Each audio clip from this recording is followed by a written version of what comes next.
به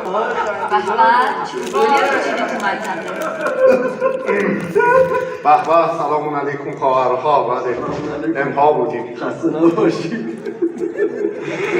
گلای اکبر آتیش زدی؟ بله دیگه، یا باید خودشو تبریک میدادیم یا اینکه باید یه جوری سرتای قضیه رو هم می آوردیم که دیگه الان دهن خودمون هم نمیاد.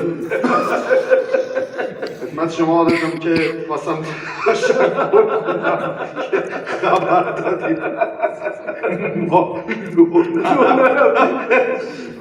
ما خبر دادیم؟ بله. زیبا خانم به من زنگ زد، زحمت کشیده چیزی برای خوردن ندارید داخل مجلس؟ چه کوف داری؟ صابیان لونده وقتی بهشو من بهت بگم پدرتو در میارم.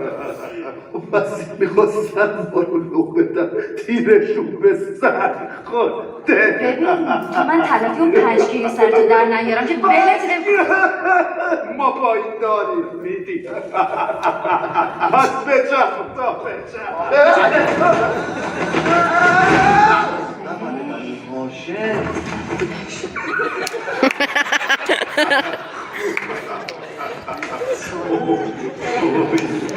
یا آدم میگی چرا این کار کردی؟ یا من میگم یه جور شده نه.